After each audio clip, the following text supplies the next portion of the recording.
Musumba nina obujulizi. Mama wange yayinza ojjulira.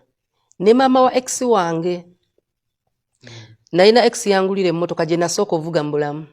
Twoza ne FX. Nangulire ettaka side ye Masole. Kati ng'akola na mu government bikiwe bityo yali agende bweru bamuwadde scholarship okusoma. Ne tugenda ne tumanyi tufunamu obutakkaanya ne twawukana. Si mbubi. Ne mugaya kati ebintu mbiteekawa. Yali akola nga Katonda blessings ayina. Nangamba omanyi kambi kulekere. Tandika obulamu gwe tandikiraawo. Motoka nagitwala wannyina. Ekyapa n'ekitwala wannyina. Ebyali mu nju ninga muganda wa bikime. Tetusobola bitwala biki. Ninga mboke kanfune gwe mbigaba. Nadda mu nju ya mama wange okuva mu muzigo. Ogwa X. Nenva mu nyumba nga ya rooms 2 bukimu ekiri abavubuka ababakoze bitandika. Motoka nenjizaayo, mami wange nangamba naye kiki okoze. Kati ndo amanyi oyine mmotoka kati toyina mmotoka. Nadda mu kisenge kya mama wange nengula omufaliso mpya nali nkola. Essuka zaali mpya, blanketi zaali mpya. Ettaka mama we naaligaana. Nenfuna lawyer. Nze non-draftingira bye bayita transfer. Nembiteeka mu mannya gannyina. Nembibatwalira. Kugacha ngendo ko kyambadde njogerako yali sirina mu bulamu bwange ne kakati wendi sirina nsawo nti ne yali yampa filimu n'ebitabo novels nali nsoma bwali butabo mu ne filimu zino serebe nga bya CD DVD West Players bwe twayawukana ezimu zaali zambula nako ne mugamba lo DVD zo ze wampa naye zambulako ne mweleze emitwalo ago zalinga nyandowooza omulaga nti just mutima gwange okubeera satisfied sirina kike n'obutabo ensawo nga talina bwagenda zitwala nenzigaba ebisigadde n'enjokya sigenda mu kipya nga nkyalina ekikadde ekinkutteko awo mba sinnakuta sisobola tuula mu nju na musajja nga olwo ebifaananyi bya X obiteekawa bannange simanyi nakumanya gye bibulira ebimu naye bino ebintu byentegula simanyi suula kasasiro bwe bityo gye bigendera byoki ebyo sisigaza memory gwatali bw'oba taata wa mwana ye musajja ndowooza gwempa ekitiibwa biri mu alubamu ya mutabani we si yange omwana alina alubamu ye eyange ebeera mu musajja wange alubamu y'omwana erimu ebifaananyi bya kitaawe oba taata wa mwana toba bba wange bibiri tubyawula kati omwana mmulekere kitiibwa kya taata we nenkimuwa oyo ye taatawo naye ate mu bulamu bwange abamulasinza muteeka mu alubamu mu nju temubaamu abasajja babiri kati alubamu eya famire sideboard TV biki byaba yagula kati tutuula omusajja mba muwebula nti okubanga alaba TV ya musajja munne ye talina magezi gagula jijje waagule oli maka g'abantu oyogera bwe kinobeera Musumba omusajja ekitiibwa ky'omuwa si kufukamira. That's a culture norm and value nti abaganda tufukamira ne waliyo cultures ezitafukamira. Ekitiibwa kwe kumuwa nti ne kyatamanyi abanga akimanyi gy'atali abanga gy'ali. Essaawa gye nnyambadde ddala ya musajja mulala ye yagigula oba ye yagigula. Bw'aba musajja mulala yagigula nga mukwano gwo akimanyi ekyo kirala ye respect. Naye omusajja okujoga musajja munne kwe kumanya nti byonna by'oyambadde bibye nga si wa maka. Kati bw'oba okkiriza omusajja omulala ojoga bbaawo ne mulaba TV ne mulabira kujoga yaliwo yavaawo onaze luvannyuma tumale kusaanyawo buli Musumba nina ekibuuzo kyenjagala nkubuuze. Onzikiriza okujja mu kkanisa mu house of prayer ne gamba ndokose n'esigaza n'eyirizi ne sappule tubyokya njawulo ki bano babanga balubaale obeeyambula n'ogenda ne Katonda. Okoze the way olwaleero musaasire naye olina okussaamu ono gw'olina ekitiibwa. Era obuzibu obusinga musumba obutawanya abakazi kuba ex baba bataata b'abaana. Olina okwawula bbaawo ku taata w'omwana wo. Oli omwana yajja omwebaliza Katonda naye taba mwami wo. Aina akoma ku mwana si ku ggwe.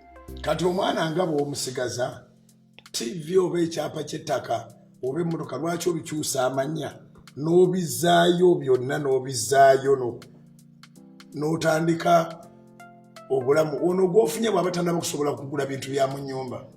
Ekyantutte si bintu bya mu nnyumba yabadde mukwano. Bwe mba nzikiriza okwagala nga bw'oli bino ate byaki?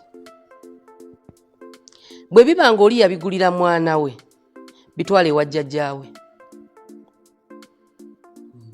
Olina biteeka wa jjajjaawe gy'aba abisanga oba bitunde omwana omukolera ekintu naye nga tebiri mu nju ya musajja.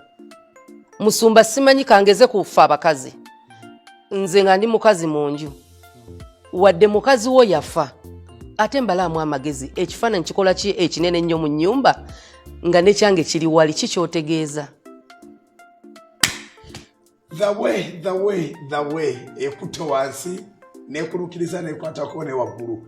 Ekireese ekyo kwe kuseetuka ne tuva Bible study tuvudde ku Matayo 11:28 ne tweyongereyo ku 29 gye mutasoma egamba bweti. Matayo 11:28 mujjeje ndimu mwenna abakooye era abazitoowereddwa nange n'abawummuza olwa 29 mwetikke ekikoligo kyange muyigire kunze kubanga ndi muteefu era omuwombeefu mu mutima nammwe muliraba ekiwummulo eky'omu mwoyo gwammwe kubanga ekikoligo kyange si kizibu n'omugugu gwange mwangu. Bwe lwa 30 bwe lukigadde. Tusaba kumwagala tute olina okuta bwakutikkula kati ate ogenda kweteka kino kitwale oli Katonda mulala bayingira mu bulokozi balowooza bajja kusigaza same lifestyle. Tosobola ojja kusigala ng'oli enkoko chips biki oyingidde n'eri Yesu. Abantu naawe Yesu abalemerawo era buliwo kati atulaba nga yalokoka emyezi 6 emyezi 3 omwaka kabeka singa emyaka 2-3 ng'akyalemeddwa okuta kubanga alowooza nti bw'anaata ono gwata yasasula ennyumba yaleeta ekyo sitaani kyayagala. Ayagala ki? Musumba tosobola kubanga okwataganye ng'ate oyagala bakuwe. Kyenzikiriza mu ngalo bw'oba ojjuzza toyina bw'osaba Katonda kukuteeramu. Empty yourself then omusabe.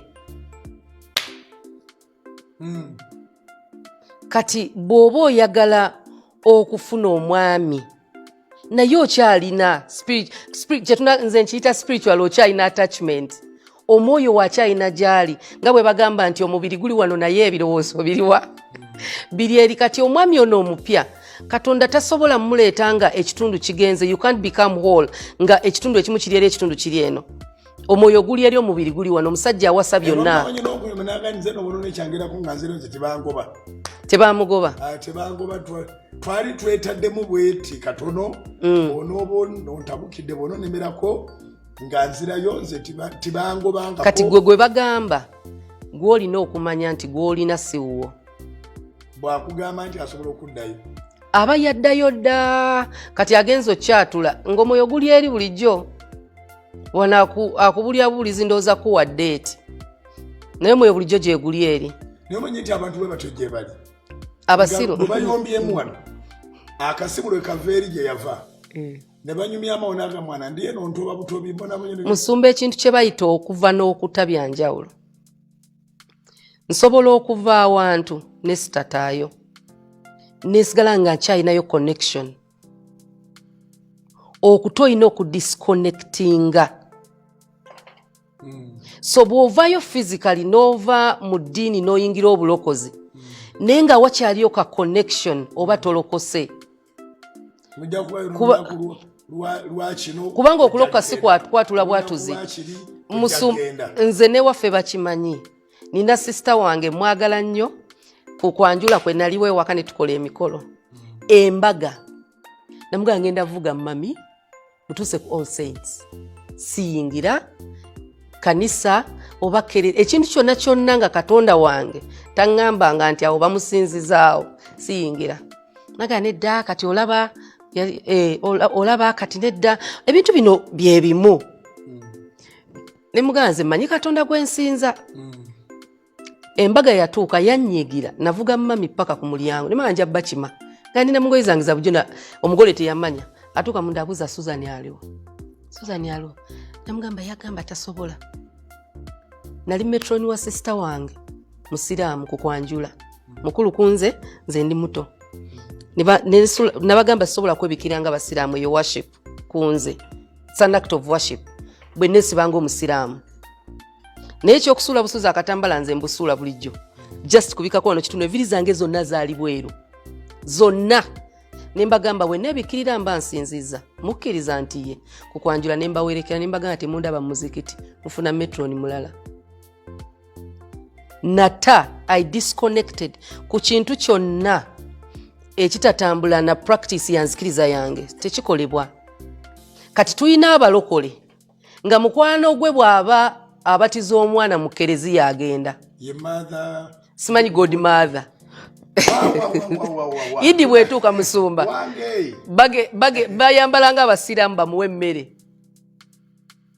Idi bwetuuka omulokole kyagwa musanga status ye ng'ataddeko ebiwandiikibwa bya Qur'ani ng'ataddeko obufaananyi mbaagaliza Ramanzani ennungi ng'ataddeko it's an act of worship. Ennyambala y'omusiraamu kikolwa kya kusinza. Kiringa bw'onoolaba omusiraamu najja mu house of prayer n'azinanga bwe tuzina n'akuba enduulu n'akwata bayibuli. That is worship ewaffe. Worship si kukola bwoti. Kasita otwala buli kalombolombo kaabwe toyinza kuŋŋamba oli mulokole oyambala sappule kwegomba na kwagala kusanyusa nsi kwagala kubelonginga. You want to be accepted. Waliwo kye tuyita okwagala okufuna views.